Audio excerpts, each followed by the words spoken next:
Everybody starts to fan out into Lowry's cave. Pathara takes the form of a woman again so that she can fit in more easily without accidentally crushing one of you guys. Cherry says, "So this is where you lived, huh?" I lived wherever I laid down to rest, which incidentally was here most of the time because it was convenient, but it could have been anywhere. I always kind of imagined you being birthed, fully formed from some murky puddle in the worst parts of the city. I came out of an egg just like everybody else. And even if I had been birthed out of a murky puddle, I could still live in a cave. Madame McGoffel kind of wanders around, taking note of everything. She starts heading for the exit. She says, "So I hear that there's an entire city of men who don't cover themselves up." Well, they do wear clothes, Your Greatness. "Yeah, but they wear short sleeves and you can just see their biceps." Oh, yeah. I used to train at this temple where the guys would just walk around shirtless almost all the time. Oh my god, they just walked around like that? Yeah, and lifted stuff and worked out and got all sweaty and everything. Okay, we don't know we're gonna go back there. What do you mean? Of course we're going there! You think I climbed through all those crevices and dealt with all this just to not see men with no shirts on? That'd be insane! You know, I've been thinking about it. Why doesn't Aloria send a small military force to teach all the surface worlders a lesson?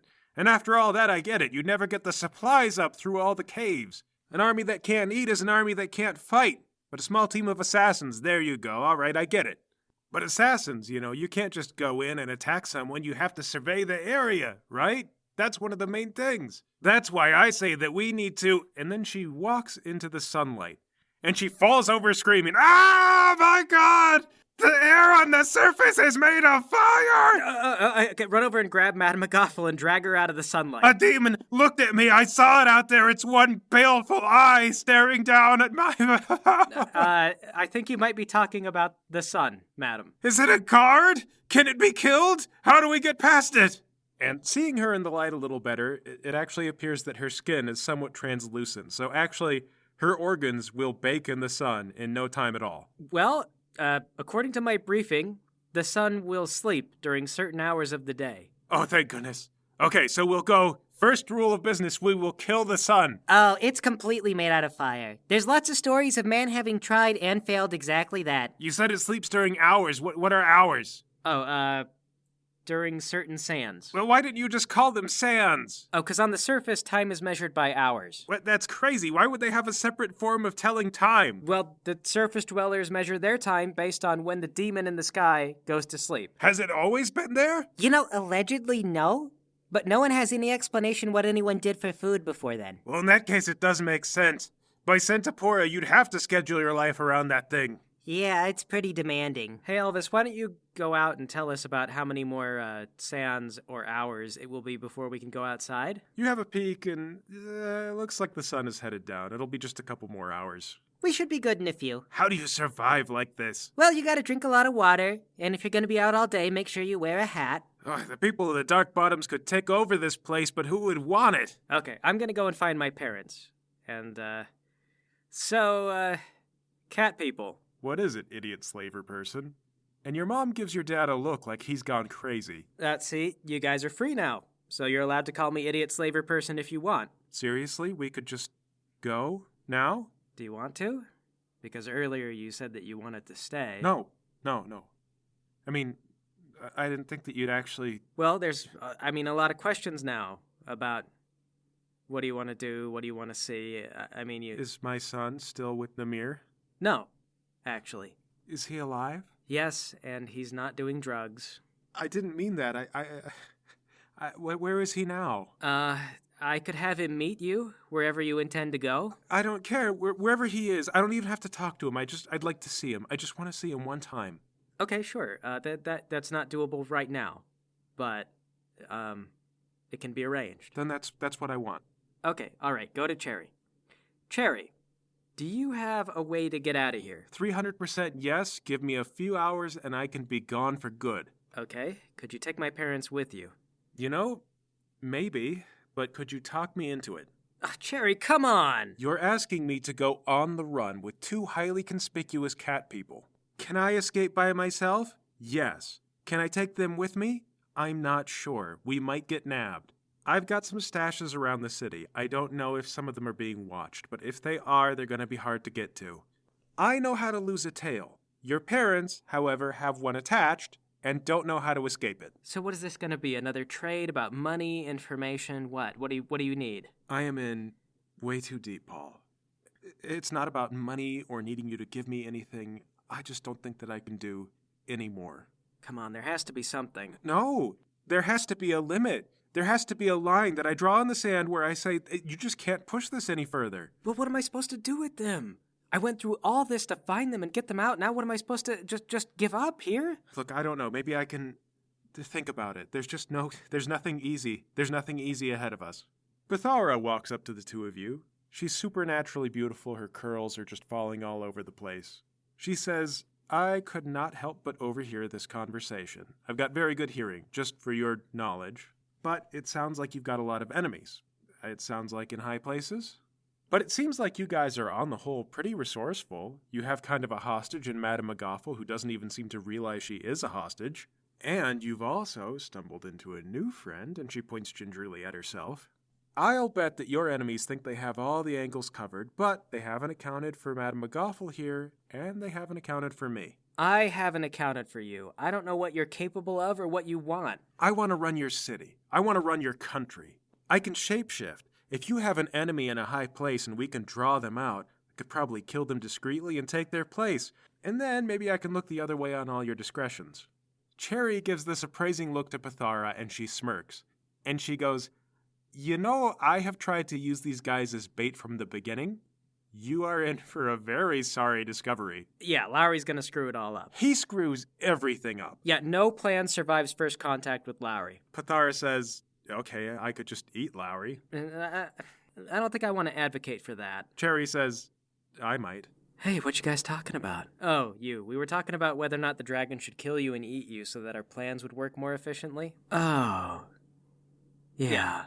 I really wish you guys would be asking whether or not these plans should work in the grand scheme. I mean, we could all just live in my cave and be happy. Pathara says, That sounds awful. It's not.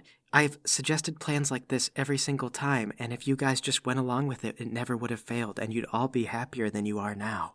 That's not true. If I'd listened to you, I wouldn't have my parents now. Yeah, but now what are you going to do with them? You have them, but are you really happier? You just have another hurdle. Well, we're going to get over that hurdle. Accepting the bottom rung is really just the worst thing that you can do.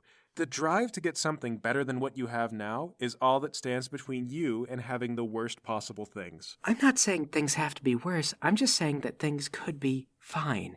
We could be fine with things. For example, Paul's parents could just live with me in the cave if they were fine with it. And yet, she holds up the crystal that she took from you. You weren't fine with being wrong about things. You were willing to take the extra steps to win an argument. Yes, which is perhaps a flaw in me that I should work on. Or maybe your entire life perspective is wrong, and you should work on that. No. Well, you would say no. I've been around a long time, and nobody ever accepts advice like that. We could get into why. I know exactly why you can't accept my answer. And it would take a lot of discussion to help you figure it out, but I don't know if I want to have that argument if my plans don't go the way that I want. Yeah, you don't know anything. You're not, I am thousands of years old. I've had a lot of time to think about human nature, and believe me, even over great lengths of time, people don't change very much. I've been educated by this and that philosopher, and the ones that sit next to kings and advise them, they're the ones that are often quoted as though they knew what was going on. Now, I know, of course, maybe you don't value that. I've caught on to where you're at. As the great philosopher Aristophanes said, all things desire to return to their natural state. That's why when you drop a rock, it returns to the earth, because that's where it naturally belongs. Or so he would say. That's dumb. If that were true, how come little bits of wood don't float to the bottom of the ocean or whatever? They don't belong in the water, they belong on the ground. That's true. Very astute. But because he was at my side, people took him seriously, and they debated about his ideas and examined them. And you know what? That debate is the heart of getting at the truth of everything. I'm going to ask you something, Lowry, and I want you to think about it. If being happy with what you have, even if it's not ideal, is the objective, why aren't you happy with everyone simply rejecting your message? Because it's not about accepting, anything. It's about accepting self-evident truths, such as that a cave is fine, and we could all be happy living in a cave. Well, I guess it's a shame that it's self-evident no one will ever hear your message and there's no point in speaking it. No, they will hear it. I'll just yell it louder. From inside the cave? The only one you're going to hear is yourself in the echo. The echo repeats what I'm saying because even nature understands that my perspective is correct. Pathara turns around and shouts into the cave. Lowry is wrong! Lowry is wrong! Lowry is wrong. Okay, admittedly I set myself up for that one. If I were in charge, the city would become a center for philosophical thought, and you'd be celebrated for your ideas. That would be fine, wouldn't it? It'd be okay. Oh well, I guess I'll just go back in the cave and sleep for another 1,000 years. Okay, no, hold on. What? You said that's what we can do, right? I'm fine with sleeping for 1,000 years. I don't have to go out. Okay, but maybe there is some merit to accepting that maybe we should at least try to elevate ourselves a little bit. Just a little bit. How do you imagine? Well, I mean, okay, so, you can't go without food. If you starve to death, then there's no more persistence of being. So, obviously starvation is not fine. You have to elevate to a ground level. And the city being totally bereft of philosophical debate, that's not fine. So it would be okay if we elevated to that. So if I took over the city, and your place by my side as a notable philosopher sparked conversations about important topics, that would be a level that we could be comfortable with. It would be comfortable. I mean, that wouldn't be too opulent. There are... I don't know, though. I mean, I am considering your point of view. You are correct that we shouldn't strive too hard, or otherwise, we might wind up in a worse place than we originally were. But I mean, yes, it doesn't get worse, though, than having no philosophical fiber whatsoever. Like, that's society at its worst. Hey guys, what you talking about? Philosophy. The stuff that you've been ignoring. I haven't been ignoring it. The whole point of your philosophy is that burdens create strengths. Therefore, we should never shy away from burdens and become stronger than them. Is that what you're arguing for? I mean, Elvis is just a novice. That is not exactly what my philosophy is. Okay, because that sounds like the opposite of just sleeping in a cave until you die. Yeah, one of the genius things that Lowry does is he presents these really tedious and self-contradictory arguments, but the burden of getting through them makes you smarter. Oh, goodness, is that what you're doing? I wasn't nearly clever enough to catch that myself. Well, I feel like the world could benefit from having that spread around. Okay, the stuff that I say is open for interpretation.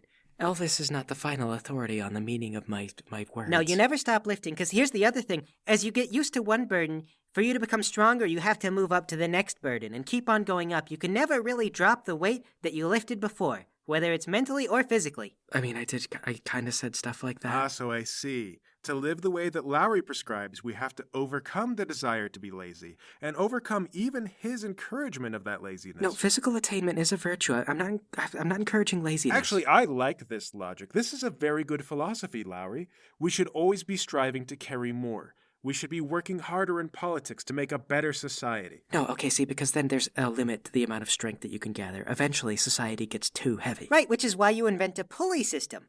What? Well, when a weight gets too heavy for you to carry on your own two hands, you have to use tools and work smarter. That's why the brain and the body must be built simultaneously, right, Lowry? I mean, yes, you should work your body as a temple. Right, see? So the thing that Lowry was always trying to argue is that, you get too focused on one thing. You're like, oh, I'm going to do politics, or oh, I'm going to make my body stronger. But really, you need to work on everything evenly, because if you want to lift more weights, then it takes study and an understanding of the body to figure out how to make yourself stronger than anyone who doesn't study the body. And I mean, this all just stems out logically, like I get it. My dad used to always teach you should never have a favorite weapon, because every weapon is useful for different things. You have to train in the full, broad variety. It is only by mastering every weapon that you can call yourself a master at arms. And only through that mastery can you understand how to defeat any enemy with any weapon. Every weapon carries a flaw, and your body might lend itself to particular weapons. But understanding why your body leans towards those weapons and what is flawed about the weapons is elevating the mastery of the weapon. Achieving mastery is achieving flaws, as all things are naturally flawed. A sword is a noble weapon but is expensive. A mace is heavy. A spear is long but can lack force. To know where to go next and how to become stronger, you must first know where you are weak and how to improve on the weakness. Wow. You taught him all this? Yes. Well, I would like you by my side more than ever now. All I need is to be able to see my plans through to the end. However, I'm told that you have a bit of a weakness about plans. I mean, I am very good at pointing out the flaws in plans. Right, so we can make them stronger. Of course. Can you imagine what an ignoramus it would take to just point out flaws and then never build up on the flaws to make them better? What would be the point of that? It's barely even philosophy. I mean, sometimes I would leave it up to you to feel like I prefer this. I don't know if you know the Socratic method, where you like ask a question and your other person's supposed to solve This Socrates thing, it sounds like a hack. You're better than that, I can tell. Yeah, I am. Yes, yeah. Good. So if you're involved in a plan, I can trust that you'll only make it better. I mean, in my own manner of ways, yes. Paul, Pathara turns to you and she puts her hands on your shoulders. What you need to do, I think, is eliminate your enemies. Yeah, I mean, I think about that all the time. Usually I figure I'll start with Lowry. Look, if you go to fight with your enemies, then they found you. They're no longer looking around, which means that your parents should be able to escape unnoticed because they're not looking for them. Am I right? So we go to the front lines, we fight it out, and I'll come with you. I'll intervene if necessary, but would prefer to lay low. You know what? When all this is over, I'm gonna just settle down with a girl who's dumber than me. I'm so sick of you ladies, like, helping me with all my problems. I know, it's a chore, right? I just want to sit down in a recliner, and just one day be like, oh man, I had a big problem at work today, nothing to be done about it. And a woman I tell that to goes, uh-huh, yeah. Because she doesn't know what to do. You know what I'm sick of? Coming home with a problem where I tell someone, oh, this is going really bad, and then I'm told, hey, I've got an idea. Overthrow the country. And then you lay out a plan that sounds like it would actually work. This is starting to drive me crazy. But it does sound like it would work, doesn't it? Yeah, yeah. So there we are. You go out there, you pick those fights, I'll see who pops up, and I'll figure it out. I'll let you know what I come to as it happens. Okay, but what if it goes wrong? I'm a dragon. Don't worry, I won't let you come to harm. Just one day I want to hear, yeah, God, that sucks. I hope it turns out better tomorrow.